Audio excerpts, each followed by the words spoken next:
ਪ੍ਰਧਾਨ ਮੰਤਰੀ ਨਰਿੰਦਰ ਮੋਦੀ ਜਿੱਥੇ ਸਰਦਾਰ ਬਾਦਲ ਦੇ ਦੇਹਾਂਤ ਤੋਂ ਬਾਅਦ ਚੰਡੀਗੜ੍ਹ ਉਹਨਾਂ ਦੇ ਅੰਤਿਮ ਦਰਸ਼ਨਾਂ ਲਈ ਆਏ, ਪਰਿਵਾਰ ਨਾਲ ਹਮਦਰਦੀ ਜ਼ਾਹਿਰ ਕੀਤੀ, ਉੱਥੇ ਹੀ ਪ੍ਰਧਾਨ ਮੰਤਰੀ ਨਰਿੰਦਰ ਮੋਦੀ ਦੇ ਵੱਲੋਂ ਇੱਕ ਲੇਖ ਰਾਹੀਂ ਆਪਣੀਆਂ ਭਾਵਨਾਵਾਂ ਜ਼ਾਹਿਰ ਕੀਤੀਆਂ ਗਈਆਂ ਨੇ।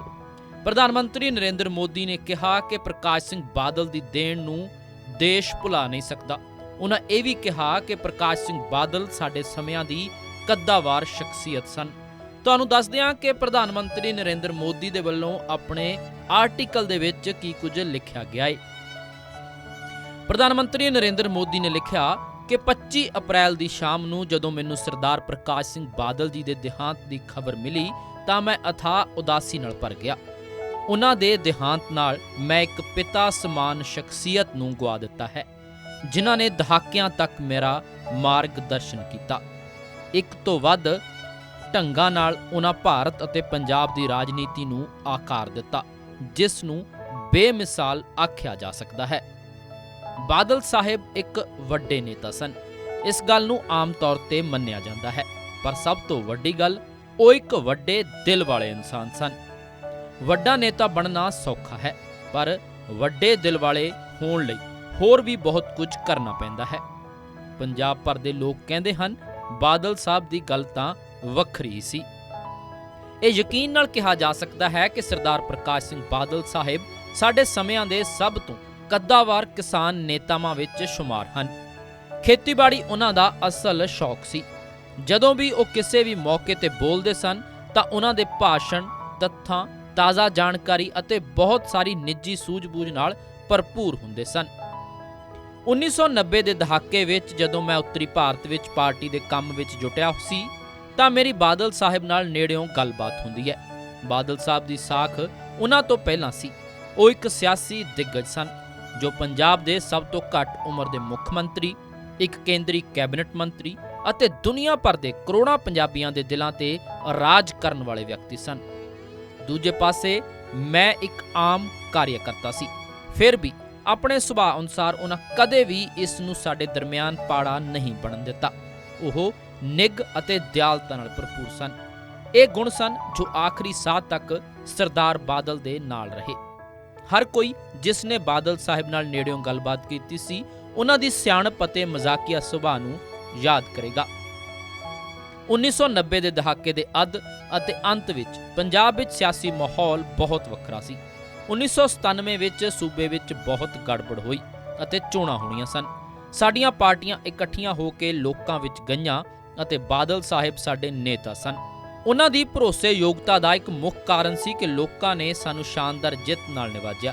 ਇੰਨਾ ਹੀ ਨਹੀਂ, ਸਾਡੇ ਗੱਠਜੋੜ ਨੇ ਚੰਡੀਗੜ੍ਹ ਦੀਆਂ ਨਗਰ ਨਿਗਮ ਚੋਣਾਂ ਅਤੇ ਸ਼ਹਿਰ ਦੀ ਲੋਕ ਸਭਾ ਸੀਟ ਵੀ ਸਫਲਤਾਪੂਰਵਕ ਜਿੱਤੀ। ਉਹਨਾਂ ਦੀ ਸ਼ਖਸੀਅਤ ਅਜਿਹੀ ਸੀ ਕਿ ਸਾਡਾ ਗੱਠਜੋੜ 1997 ਤੋਂ 2017 ਤੱਕ 15 ਸਾਲ ਸੂਬੇ ਦੀ ਸੇਵਾ ਕਰਦਾ ਰਿਹਾ। ਇੱਕ ਕਿੱਸਾ ਹੈ ਜੋ ਮੈਂ ਕਦੇ ਨਹੀਂ ਭੁੱਲ ਸਕਦਾ। ਮੁੱਖ ਮੰਤਰੀ ਵਜੋਂ ਸਹੁੰ ਚੁੱਕਣ ਤੋਂ ਬਾਅਦ ਬਾਦਲ ਸਾਹਿਬ ਨੇ ਮੈਨੂੰ ਕਿਹਾ ਕਿ ਅਸੀਂ ਇਕੱਠੇ ਅੰਮ੍ਰਿਤਸਰ ਜਾਵਾਂਗੇ, ਜਿੱਥੇ ਅਸੀਂ ਰਾਤ ਰੁਕਾਂਗੇ ਅਤੇ ਅਗਲੇ ਦਿਨ ਅਰਦਾਸ ਕਰਾਂਗੇ ਅਤੇ ਲੰਗਰ ਛਕਾਂਗੇ। ਮੈਂ ਇੱਕ ਗੈਸਟ ਹਾਊਸ ਵਿੱਚ ਆਪਣੇ ਕਮਰੇ ਵਿੱਚ ਸੀ, ਪਰ ਜਦੋਂ ਉਹਨਾਂ ਨੂੰ ਇਸ ਗੱਲ ਦਾ ਪਤਾ ਲੱਗਿਆ ਤਾਂ ਉਹ ਮੇਰੇ ਕਮਰੇ ਵਿੱਚ ਆਏ ਅਤੇ ਮੇਰਾ ਸਮਾਨ ਚੁੱਕਣ ਲੱਗੇ। ਮੈਂ ਉਹਨਾਂ ਨੂੰ ਪੁੱਛਿਆ ਕਿ ਉਹ ਅਜਿਹਾ ਕਿਉਂ ਕਰ ਰਹੇ ਨੇ। ਤਦ ਉਹਨਾਂ ਮੈਨੂੰ ਕਿਹਾ ਕਿ ਮੈਨੂੰ ਉਹਨਾਂ ਦੇ ਨਾਲ ਮੁੱਖ ਮੰਤਰੀ ਦੇ ਕਮਰੇ ਵਿੱਚ ਆਉਣਾ ਪਵੇਗਾ ਅਤੇ ਉੱਥੇ ਹੀ ਰਹਿਣਾ ਪਵੇਗਾ। ਮੈਂ ਉਹਨਾਂ ਨੂੰ ਕਹਿੰਦਾ ਰਿਹਾ ਕਿ ਅਜਿਹਾ ਕਰਨ ਦੀ ਕੋਈ ਜ਼ਰੂਰਤ ਨਹੀਂ ਹੈ, ਪਰ ਉਹਨਾਂ ਨੇ ਜ਼ੋਰ ਪਾਇਆ। ਆਖਿਰਕਾਰ ਅਜਿਹਾ ਹੀ ਹੋਇਆ ਅਤੇ ਬਾਦਲ ਸਾਹਿਬ ਦੂਜੇ ਕਮਰੇ ਵਿੱਚ ਠਹਿਰੇ। ਮੇਰੇ ਵਰਗੇ ਇੱਕ ਬਹੁਤ ਹੀ ਸਾਧਾਰਨ ਕਾਰਿਆਕਰਤਾ ਪ੍ਰਤੀ ਉਹਨਾਂ ਦੇ ਇਸ ਰਵੱਈਏ ਦੀ ਮੈਂ ਹਮੇਸ਼ਾ ਕਦਰ ਕਰਾਂਗਾ। ਬਾਦਲ ਸਾਹਿਬ ਦੀਆਂ ਗਊਸ਼ਾਲਾਵਾਂ ਵਿੱਚ ਵਿਸ਼ੇਸ਼ ਰੁਚੀ ਸੀ ਅਤੇ ਉਹਨਾਂ ਨੇ ਵਿਭਿੰਨ ਕਿਸਮਾਂ ਦੀਆਂ ਗਊਆਂ ਰੱਖੀਆਂ। ਸਾਡੀ ਇੱਕ ਮੁਲਾਕਾਤ ਦੌਰਾਨ ਉਹਨਾਂ ਨੇ ਮੈਨੂੰ ਦੱਸਿਆ ਕਿ ਉਹਨਾਂ ਨੂੰ ਗਿਰਦੀਆਂ ਗਊਆਂ ਪਾਲਣ ਦੀ ਇੱਛਾ ਸੀ। ਮੈਂ ਉਹਨਾਂ ਲਈ 5 ਗਊਆਂ ਦਾ ਪ੍ਰਬੰਧ ਕੀਤਾ ਅਤੇ ਉਸ ਤੋਂ ਬਾਅਦ ਜਦੋਂ ਅਸੀਂ ਮਿਲਦੇ ਤਾਂ ਉਹ ਮੇਰੇ ਨਾਲ ਗਊਆਂ ਬਾਰੇ ਗੱਲ ਕਰਦੇ ਅਤੇ ਮਜ਼ਾਕ ਵੀ ਕਰਦੇ ਕਿ ਇਹ ਗਊਆਂ ਹਰ ਤਰ੍ਹਾਂ ਨਾਲ ਗੁਜਰਾਤੀ ਹਨ। ਜਦੋਂ ਕਦੇ ਬੱਚੇ ਆਸ-ਪਾਸ ਖੇਡ ਰਹੇ ਹੁੰਦੇ ਹਨ, ਉਹ ਕਦੇ ਵੀ ਗੁੱਸੇ ਉਤੇਜਿਤ ਨਹੀਂ ਹੁੰਦੀਆਂ ਜਾਂ ਕਿਸੇ ਤੇ ਹਮਲਾ ਨਹੀਂ ਕਰਦੀਆਂ। ਉਹ ਇਹ ਵੀ ਟਿੱਪਣੀ ਕਰਦੇ ਸਨ ਕਿ ਕੋਈ ਹੈਰਾਨੀ ਦੀ ਗੱਲ ਨਹੀਂ ਹੈ ਕਿ ਗੁਜਰਾਤੀ ਇੰਨੇ ਕੋਮਲ ਹਨ। ਆਖਿਰਕਾਰ ਉਹ ਗਿਰਦੀਆਂ ਗਊਆਂ ਦਾ ਦੁੱਧ ਪੀਂਦੇ ਹਨ। 2001 ਤੋਂ ਬਾਅਦ ਮੈਂ ਬਾਦਲ ਸਾਹਿਬ ਨਾਲ ਇੱਕ ਵੱਖਰੀ ਹੈਸੀਅਤ ਵਿੱਚ ਗੱਲਬਾਤ ਕਰਨ ਲਈ ਮਿਲਿਆ ਅਸੀਂ ਹੁਣ ਆਪਣੇ ਰਾਜਾਂ ਦੇ ਮੁੱਖ ਮੰਤਰੀ ਸਾਂ। ਮੈਨੂੰ ਅਨੇਕ ਮੁੱਦਿਆਂ, ਖਾਸ ਤੌਰ ਤੇ ਪਾਣੀ ਦੀ ਸੰਭਾਲ, ਪਸ਼ੂ ਪਾਲਣ ਅਤੇ ਡੇਅਰੀ ਸਮੇਤ ਖੇਤੀਬਾੜੀ ਨਾਲ ਸੰਬੰਧਿਤ ਮੁੱਦਿਆਂ ਤੇ ਬਾਦਲ ਸਾਹਿਬ ਦਾ ਮਾਰਗਦਰਸ਼ਨ ਪ੍ਰਾਪਤ ਕਰਨ ਦਾ ਸੁਭਾਗ ਮਿਲਿਆ।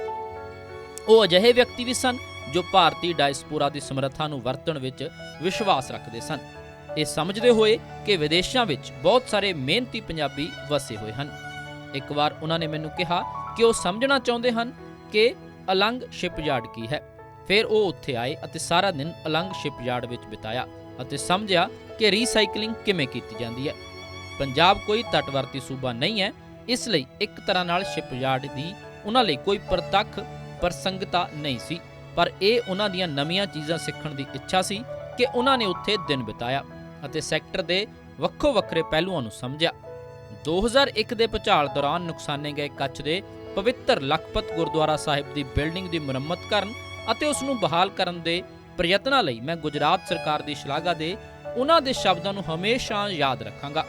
2014 ਵਿੱਚ ਕੇਂਦਰ ਵਿੱਚ ਐਨਡੀਏ ਸਰਕਾਰ ਦੇ ਸੱਤਾ ਵਿੱਚ ਆਉਣ ਤੋਂ ਬਾਅਦ ਉਹਨਾਂ ਇੱਕ ਵਾਰ ਫਿਰ ਆਪਣੇ ਸਮਰਿੱਧ ਸਰਕਾਰੀ ਤਜਰਬੇ ਦੇ ਆਧਾਰ ਤੇ ਕੀਮਤੀ ਸਮਝ ਪ੍ਰਦਾਨ ਕੀਤੀ। ਉਹਨਾਂ ਨੇ ਇਤਿਹਾਸਿਕ ਜੀਐਸਟੀ ਸਮੇਤ ਕਈ ਸੁਧਾਰਾਂ ਦਾ ਜ਼ੋਰਦਾਰ ਸਮਰਥਨ ਕੀਤਾ। ਮੈਂ ਸਾਡੀ ਗੱਲਬਾਤ ਦੇ ਕੁਝ ਪਹਿਲੂਆਂ ਨੂੰ ਹੀ ਉਜਾਗਰ ਕੀਤਾ ਹੈ। ਆਮ ਤੌਰ ਤੇ ਆਪਣੇ ਦੇਸ਼ ਲਈ ਉਹਨਾਂ ਦਾ ਯੋਗਦਾਨ ਅਟੱਲ ਹੈ। ਉਹ ਐਮਰਜੈਂਸੀ ਦੇ ਕਾਲੇ ਦਿਨਾਂ ਵਿੱਚ ਲੋਕਤੰਤਰ ਦੀ ਬਹਾਲੀ ਲਈ ਸਭ ਤੋਂ ਬਹਾਦਰ ਸੈਨਿਕਾਂ ਵਿੱਚੋਂ ਇੱਕ ਸਨ।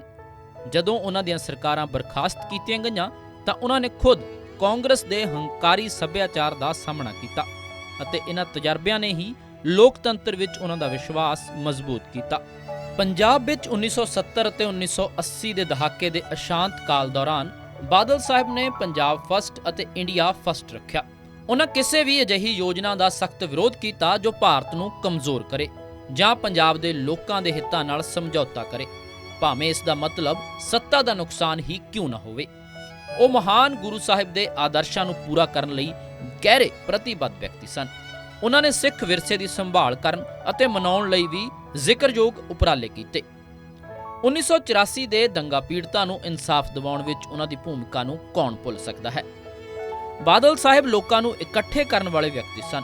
ਉਹ ਹਰ ਵਿਚਾਰਧਾਰਾ ਦੇ ਆਗੂਆਂ ਨਾਲ ਕੰਮ ਕਰਦੇ ਸੀ। ਬਾਦਲ ਸਾਹਿਬ ਨੇ ਕਦੇ ਵੀ ਸਿਆਸੀ ਫਾਇਦਿਆਂ ਅਤੇ ਨੁਕਸਾਨਾਂ ਨਾਲ ਕੋਈ ਸੰਬੰਧ ਨਹੀਂ ਜੋੜਿਆ। ਇਹ ਰਾਸ਼ਟਰੀ ਏਕਤਾ ਦੀ ਭਾਵਨਾ ਨੂੰ ਅੱਗੇ ਵਧਾਉਣ ਲਈ ਵਿਸ਼ੇਸ਼ ਤੌਰ ਤੇ ਲਾਭਦਾਇਕ ਸੀ।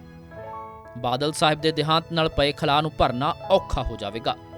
ਉਹ ਇੱਕ ਰਾਜਨੇਤਾ ਸਨ ਜਿਨ੍ਹਾਂ ਦੀ ਜ਼ਿੰਦਗੀ ਨੇ ਬਹੁਤ ਸਾਰੀਆਂ ਚੁਣੌਤੀਆਂ ਦੇਖੀਆਂ, ਪਰ ਉਹਨਾਂ ਨੇ ਉਹਨਾਂ ਨੂੰ ਪਾਰ ਕੀਤਾ ਅਤੇ ਫਿਨਿਕਸ ਵਾਂਗ ਉੱਠੇ।